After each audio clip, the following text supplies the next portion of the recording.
તો એક તરફ નેતાઓની નફટાઈ તો બીજી તરફ હોસ્પિટલની ગંભીર બેદરકારી સામે આવી। ગાંધીનગર સિવિલની ઘોર બેદરકારી જોવા મળી છે। બાળકીના મોત બાદ પણ તેની સારવાર ચાલુ રાખી। બાળકીના પિતાએ ખુલાસો કર્યો, મારી છોકરી મરી ગઈ તો પણ બોટલ ચડાવી હતી। પિતાએ આ નિવેદન આપ્યું છે। ભારે હૈયા પિતાએ નિવેદન આપતા કહ્યું કે બાળકીનું મોત થઈ ગયું હતું, તેમ છતાં પણ ડોક્ટરોએ ખુલાસો ન કર્યો અને ડોક્ટરો બાળકીને બોટલ ચડાવતા રહ્યા।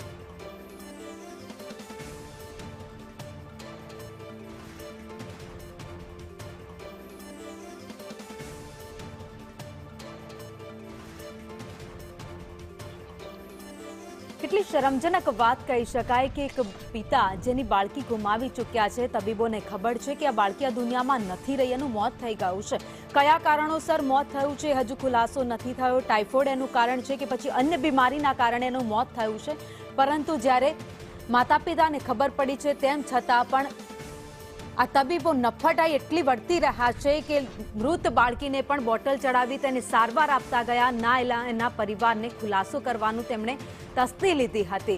અત્યારે રોષે ભરાયેલા પિતા છે, અંદર દુઃખ ઘણું છે કારણ કે પોતાની બાળકી ગુમાવી છે, પરંતુ બીજી બાજુ આ તબીબો જેના સામે પરિવારમાં રોષ પણ જોવા મળી રહ્યો છે કે મૃતક બાળકીના પિતાએ ખુલાસો કરતા કહ્યું કે બાળકીનું મોત થઈ ગયું હતું, તેમ છતાં પણ આ તબીબો દ્વારા કોઈ પણ પ્રકારની જાણકારી અમને આપવામાં નહોતી આવી અને બાળકીને બોટલ ચડાવતા રહ્યા હતા। જ્યારે અમે જોવા ગયા ત્યારે ખબર પડી કે આ બાળકીનું મોત થઈ ગયું છે। ત્યારબાદ તબીબોએ તેમને કહ્યું કે બાળકી હવે આ દુનિયામાં નથી રહી। એટલે આ તબીબોની અત્યારે નફટાઈ જોવા મળી રહી છે। 2 મોતનો આંકડો સામે આવી ચૂક્યો છે।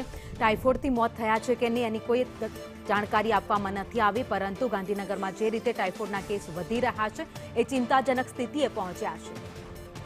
ऊपर वाले से डर नहीं है इन लोगों को। मेरी लड़की मर गई फिर भी बोतल ये लोग